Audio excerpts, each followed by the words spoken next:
Hey guys, it's Shirley here. So in 2020 I made this video and it went like this. Should I finally quit my corporate job and be a full-time YouTuber? The day and night, just the whole creative process gives me a sense of meaning. And the thing I would describe as soul killing is exactly why some people would prefer to have a corporate job. And honestly, once you realize it's a fear that stops you from listening to what you really need, being fearless becomes a lot easier. Free myself from 10 years of business, numbers, and sales talking to focus on something really important, like throwing this stranded sea snail back to the water. So I quit my corporate job of 10 years to be a YouTuber. Little did I know that it was the starting of a global trend called the Great Resignation. So now it is exactly 2 years since I quit my job. So how's my YouTube career, you ask? Well, it didn't quite take off like I hoped. What really happened was that after I resigned, I quickly found out I was pregnant. Then the first trimester seemed to quickly take over any joy I had after finding out I'm gonna be a mom. Second and third trimester was a brief, but I did a lot of apartment hunting and then I moved apartments and then I quickly settled into the nesting mode. God, there was a lot to do to prepare for a new life coming to this world. And then COVID lockdown was announced the day before I was due to deliver the baby in the hospital. And then the first 3 months of my baby's life, I was pretty much battling with depression and anxiety. So yeah, long story short, my channel didn't really have much growth. So hi, this is Shirley. Jobless and battling with depression, anxiety, diabetes, and chronic back pain. But did I regret quitting my job to be a YouTuber? No, not really. In fact, today I'm gonna tell you the story how I started another corporate job with a higher pay and quit after a month. So I quit yet again.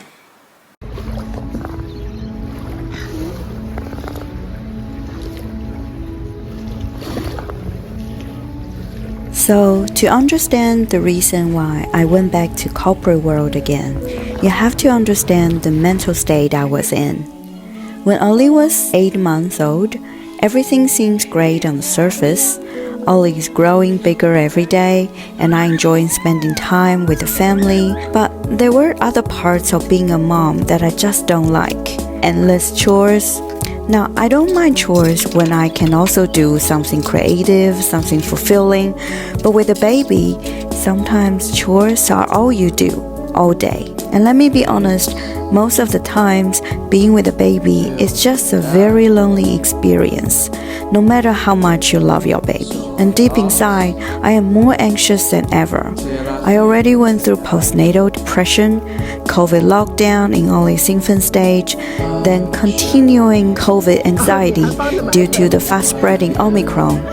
And unlike most working moms in maternity leave, I have no job to return to. It quickly became clear to me it is very hard to build on my YouTube channel as a stay-home mom if you're not comfortable leaving your baby as someone else care for a substantial period of time every day.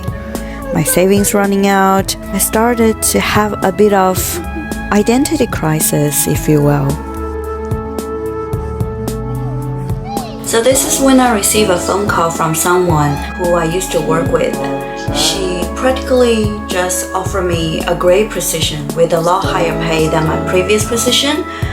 To look back, it's actually a red flag number one, because this is a friendship or a relationship I never cultivate. This person had always had a higher position in the company than me. We didn't have a lot of chance to work together because at that time we were in different departments. We had good relationship, but I don't think she know me that well to know how I really am. And in this corporate world, people don't just offer you a position unless they have something to gain in it. My initial thought was this is suspicious because this is a higher position with a lot more pay. It's not something you just send them a resume and then they just interview you. We actually had quite a few phone calls back and forth. At some stage, I remember I just smelled something funny. So I was just like, maybe this is not the right time. That's when I start to go back to this fear-driven type of mentality. I start to question my choice. I'm very afraid to let this position go and I'll be this stupid person who pass pass on a great opportunity. Because the reality is, in this corporate world, more often than not, whether you can get a higher position is not fully determined on your job performance. It really, on a lot of level, it depends on who you know, what's your relationship with the new boss, and how well you play in this office politics game. So yeah, part of me really worried that if I don't take this opportunity, then I'm gonna go through the normal hiring process, and then I have to prove to them who I am, show them what I can do. It will be a lot easier when someone gain that level of trust and level of credibility in the company, and then you join them. And number two is that I resigned for a year already, and then I became mom for almost a year. So that's altogether 2 years I am out of the corporate world. I almost like totally lost that identity who I had for 10 years. There's a specific way you carry yourself in the company. I left that professional role for so long, and I'm sitting home like in my PJs, and my clothes got vomit on by baby. It just feels like a world away to suddenly jump back to this business talk. It just feels very alien, the whole coming back to the corporate world. And I guess the third thing is, after all, I feel a bit rushed. I mean, my plan was to find a good daycare for Ollie, and then get him to adjust to the daycare routine, and then I think about if I should continue my YouTube career, or if I should just find a job and see where that leads me. And I would hate that Ollie didn't get the best care or the best arrangement, and I feel very selfish to just go develop my career without put my baby first. So that's when the mom guilt also kicks in. Come back to me as a mom versus me as a woman that go back to business world. And do I even want to go back? Because I left the whole corporate thing for a reason, Is this the future I want? Like, would it be the same thing that I resent at some stage of my career? Anyway, there were a lot of talk and thoughts and worries and anxieties around that stage. It lasts almost a month, until finally this person said, look, you don't sound like you can make up your mind, but how about we just set up a meeting so you can meet the vice president of Oceania operation, who she directly worked for, and then we have a talk and see how we feel. Okay, so this stage of my life is called stopping the denial and realize my body has completely changed, and I may or may not one day magically pop back to my old size. A quick tour to my wardrobe. It records what I've been through the past 2 years. All the colorful dresses are quickly taken over by sweatshirts and sweatpants, and a few functional jumpers. And if they could talk, they could each tell you a story of Ollie reaching some sort of a milestone. The stage where he vomits milk, starts solid, drools excessively due to teething, very sick with fever for the first time starting daycare. Anyways, my professional clothes representing a past life are probably buried underneath in one of these baskets. And worse yet, none of them fits me anymore.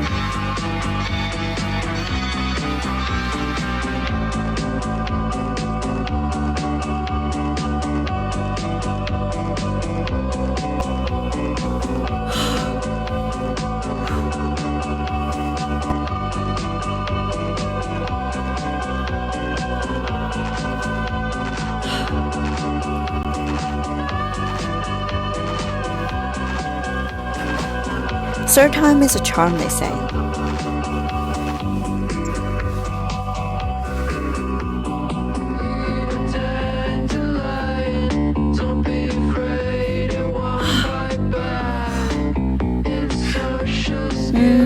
Maybe not.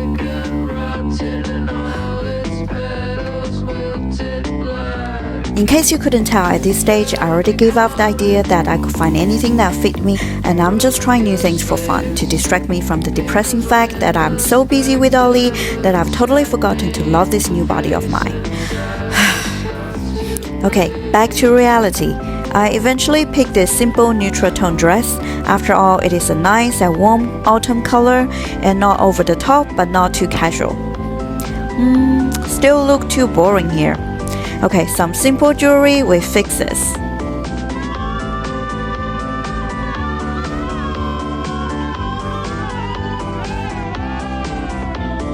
Still something missing here? Fear not, my friend. Nothing a classic looking handbag won't fix.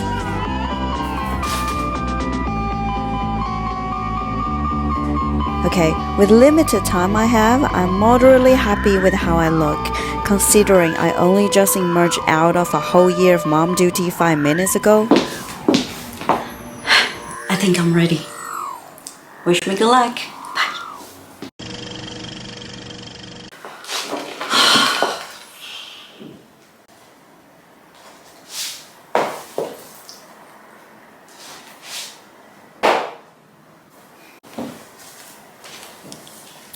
I think I got the job. Yes, you did.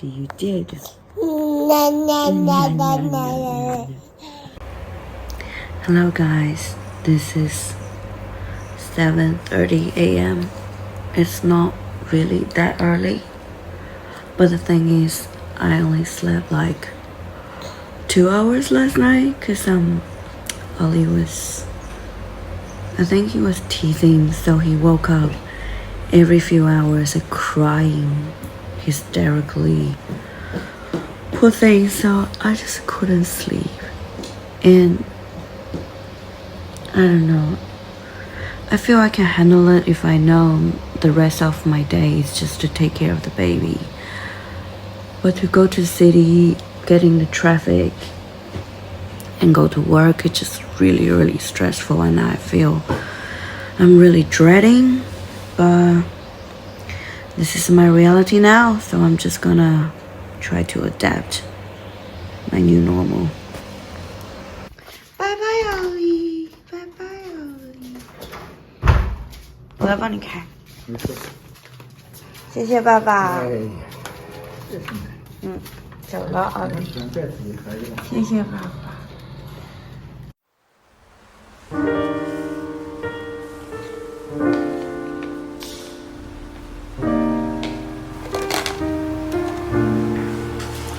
So I just quickly changed.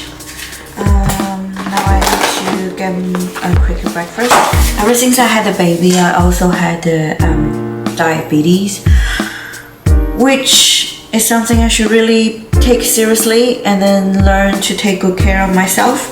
But when you're pumping, breastfeeding, and basically take care of the baby, just really difficult to also prioritize yourself.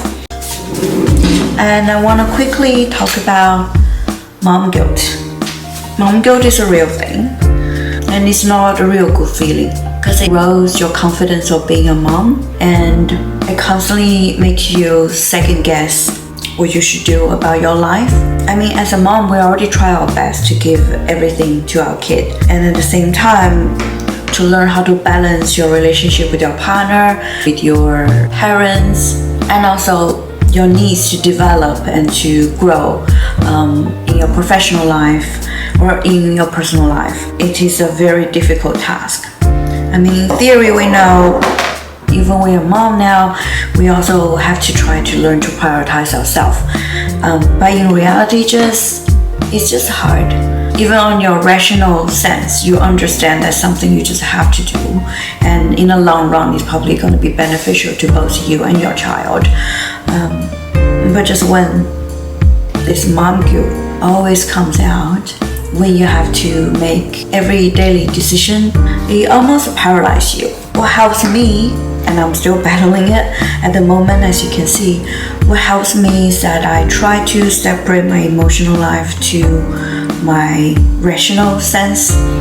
I try to identify when I have mom guilt, even though that feeling is still there. So basically, the feeling I have is real and it's really not a comfortable feeling.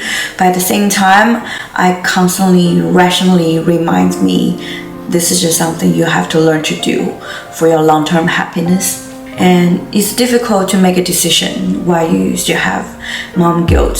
So what I do is I don't force myself to be sure of my decision. I experience everything at the time. For example, at the moment, I'm not so sure going back to this job is the right decision for me. It's hard enough to adapt to a new job, a new environment, try to impress everyone, try to prove yourself. It's even harder when you come home. You have to battle the feeling you're missing out on a day to be with your child. So I allow myself to make the wrong decision at the moment. I believe if I push myself long and hard enough, it will come to the point where I can see clearly, no, this is not the right path for me, or yes, I'm getting somewhere. It is gonna work and it's gonna work just fine for me. So yeah, you are watching me in this moment where I still struggle a lot.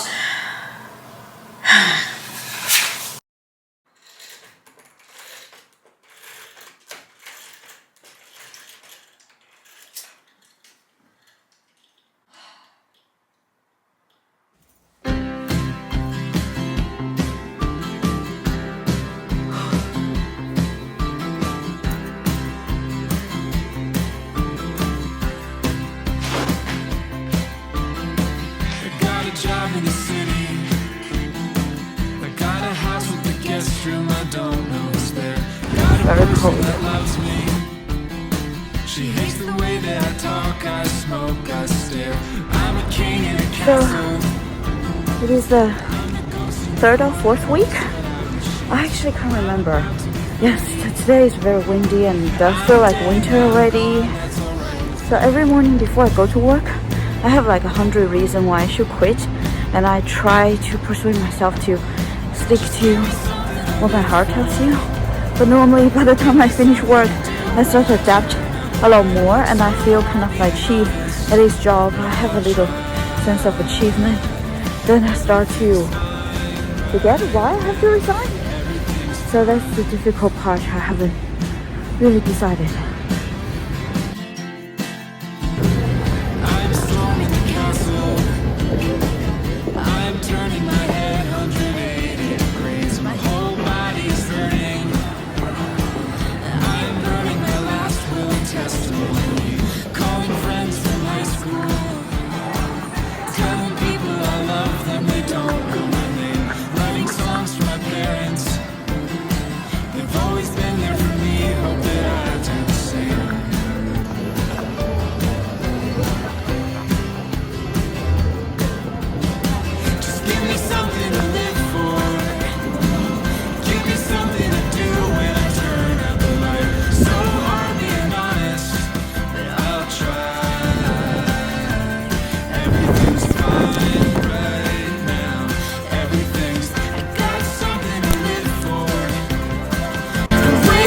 In the guest room.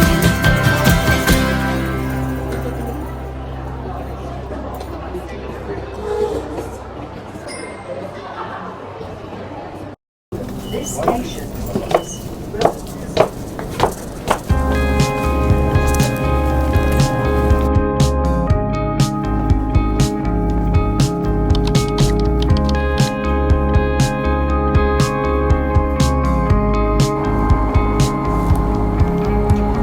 Yeah, I did it. I had a talk. I had a conversation with both sides of my superiors. Yeah, they are a lot more understanding than I thought. So I guess that's the right way to do it. You just have to honor your truth and not give them many bullshit excuses.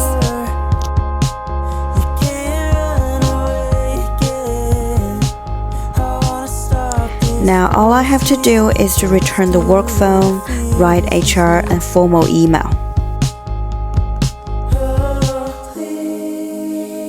So it's said and done. I walked away from a great career opportunity and decent money. Some bridges might be burned, even I handle it with respect and thoughtfulness in mind. It is just inevitable. A broken down old staircase, repeating pictures at ease. Hey guys, it's been a hot minute since I quit my job. By that, it's actually been 7 months since I talked to you guys last time. So you may wonder, surely you already quit your job and you're gonna send your baby to daycare. So why haven't you got time to film anything? Well, that is due to a situation called once you start daycare for your baby and he's just gonna bring home a new virus every week by leaking everyone and everything. The horror story that people don't tell you if you don't have kids. So yeah, I've been sick. The baby has been sick, the whole family has been sick. And the fun thing is here in Sydney, I suspect everywhere else as well, you have to pay full daycare fee even your baby cannot attend the childcare center. So I've been paying almost $1,000 just for the baby to stay at home. Just let that sink in, my friend. Anyways, I've been meaning to share some of the experience I learned during this whole process of quitting corporate job after a month. Now, since I had a bit of time to decompress and reflect, and of course being sick the whole time, in case you're contemplating on quitting your 9 to 5 as well, where you always learn something.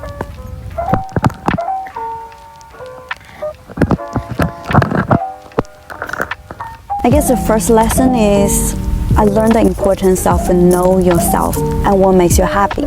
I mean, it is a big topic, even though at any given time you know yourself your whole life, but how well you truly know yourself. I'm not saying we all have to ponder on the meaning of our existence, but I think before you contemplating on a big career change or any life-changing decision, you have to be able to answer a few questions. What kind of person you really are? Why you seem to be dating the same type of people? Why you stay in a job where you don't enjoy for years, or why you keep jumping from job to job? And why you found difficult to enjoy certain jobs? What is your purpose in this world? What excites you? What bores you? Do you know your triggers? Why certain things seem to make you more angry than others? The conscious effort of knowing who you are is sometimes not about to change who you are. It's more about self-acceptance. If you really are introvert, it's probably very difficult for you to wholeheartedly enjoy a job where you're constantly required to network or constantly required to attend large events surrounded by people. Then again, if you're extrovert, it's probably very difficult for you to stay in a cubicle doing some tech job 9 to 5 without socializing with others. I mean, they are all the skills that you can develop specifically for the job, but it's still probably very difficult for you to enjoy long term. If the career you choose fundamentally is not nurturing to your soul. So basically, the more you know yourself, the more you're able to make life-changing decisions where you constantly push towards a situation or people that are comforting or inspiring or uplifting to you. I have been reading a lot about this 16 personalities test. It somehow fall into a pseudo psychology area, but the whole theory is based on some psychology work. And right before I quit the job, I read a whole lot about the traits and the weakness and strengths about my type of personality, and it makes total sense. Someone like me, I care a lot about humanity, altruism.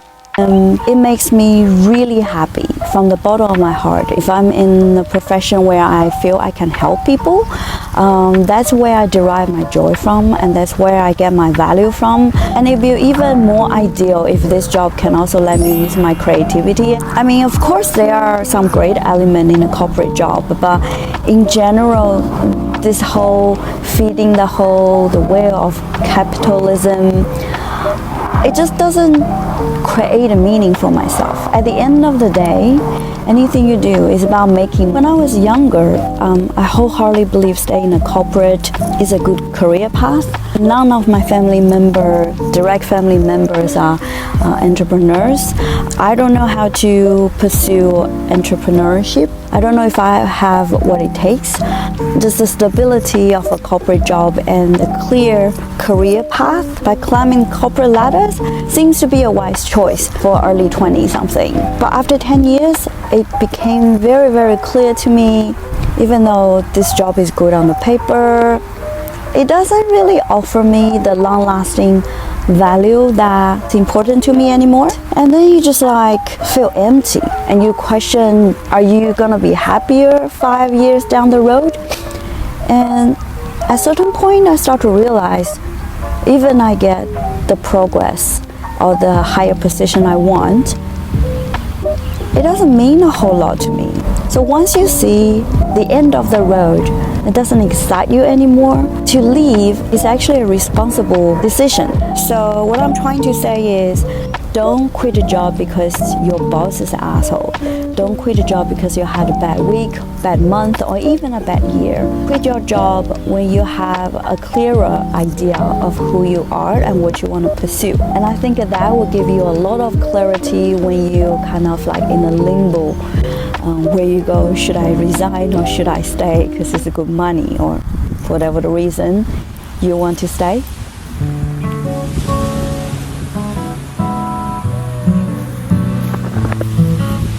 The second thing I want to talk about is to have a clearer action plan. Well, yes, I did resign without another job lined up, but I also calculated my cost of living. I have to make a lot of adjustment to my lifestyle choices so I can save a bit of money. And I know a lot of people, when they change their career, they have to do a part-time job to support themselves until their new pursuit start to make sense to them. And once you don't have your main job, if you also don't have a lot of family responsibility, hopefully that's the case, you suddenly realize you have a lot of time on hand. And if you're not very good at planning your time, I have a structure, and before that you always depend on your main job to give you structure. You quickly realize you're just wasting your time and nothing seems to fall in places for you. Apart from the financial side of things, you also have to have a very detailed day-to-day structure to help you to reach that goal eventually. So yeah, quitting job, as daunting as it seems, before you're able to do that, is actually the easy step before you're all in to chase your dream. The hardest part is after the resign, how you can direct yourself in the right path. It takes a lot of effort. You might have a lot of pressure from money, from friends and family. It takes a lot of perseverance, especially the second you realize the money is just not going to come in every month as usual. That's the hardest part. And if you have a family to support or kids to raise, it's even harder. You have a lot of guilt. It's a big lesson to me how this mom guilt is debilitating. God, it took me almost a year and a half to kind of at the stage where I say I've already been put everyone in front of me, especially the baby, and now it's time I balance some needs to get myself mentally and physically in the right place.